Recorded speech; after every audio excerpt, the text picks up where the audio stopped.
He ran straight to Loki, the trickster, who's sleeping, and he picks him up by his ankles. Loki's face was in Thor's. Loki was in the paddock. Loki! Where is my hammer? Thor, sorry. No, I have not got it. You sure, Loki? Yes, I would not imperil Asgard. Ha!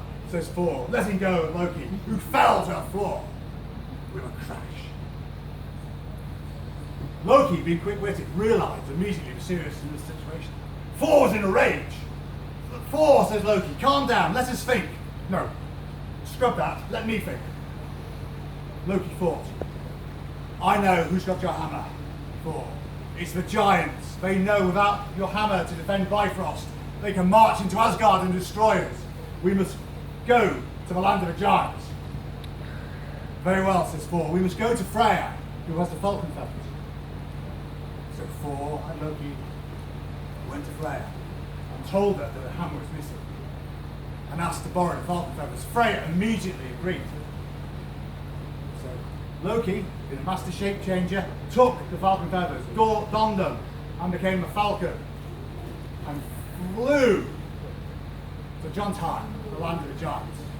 When he arrived, he resumed his giant shape and wandered amongst the giants until he became to a particularly ugly giant called Frigg. And he started talking to Frigg and said, Frigg, I'm here on a grave mission. Do you know anything about Thor's hammer, which is missing? Ha, says Frigg. I am the one who stole the hammer. And furthermore, it is buried 8 miles beneath the earth. Would you like it back? Ha, of course we'd like it back, says Loki. Well, says Frigg, my price is this. I wish the goddess Freya to be my bride. Now return to Asgard and bring me back Freya, or the hammer will remain where it is. Loki returned to Asgard. A council of gods and goddesses was called. There was pandemonium when the news that the hammer was missing was made aware to all the gods and goddesses, because they knew without the hammer, Bifrost was vulnerable to the giants. There is only one thing for it, they said. Freya, you must wed Frigg. The reply of Freya is, I'm afraid, implied company. Again, there was pandemonium, until Heimdall rose and shouted, silence! I have a solution. And it does involve Frigg marrying Freya. Freya, calm yourself, hear me out. Heimdall said, Thor will go, dressed as a bride, and will marry Frigg and return with a hammer. I bloody well will not. I am not putting on a dress, says Thor. I will be the laughingstock of Asgard. I will be humiliated.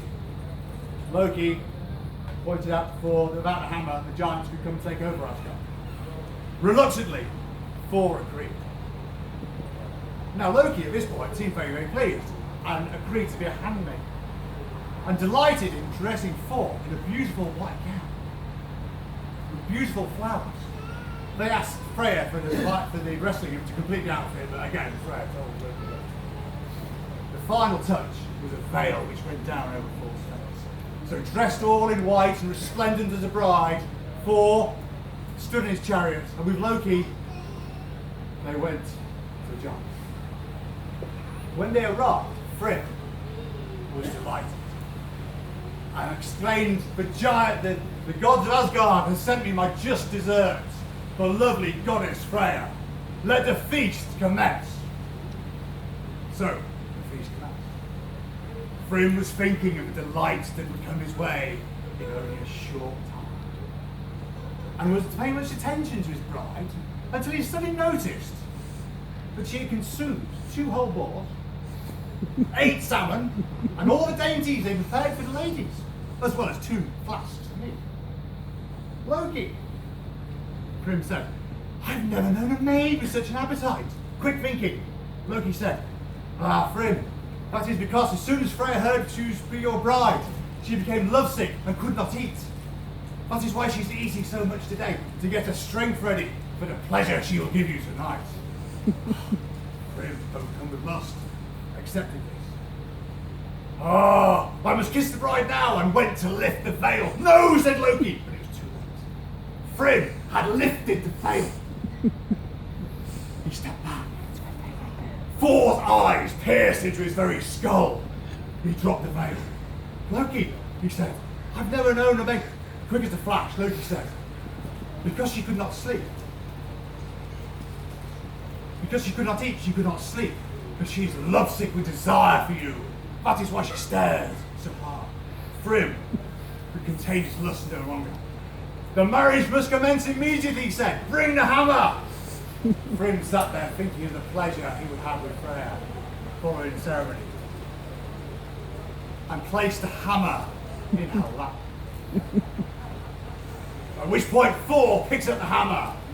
And while Thrym, with his eyes closed, was dreaming of the pleasure he would have with Freya, instead, the last thing he saw was a hammer smashing his forehead into a million pieces. Thor then went on to slay all the wedding guests. And when that was done, he stood there, his white dress bright red. Ah, he said to Loki. Right, let's get back to Asgard and I'll tell you some bloody dress up.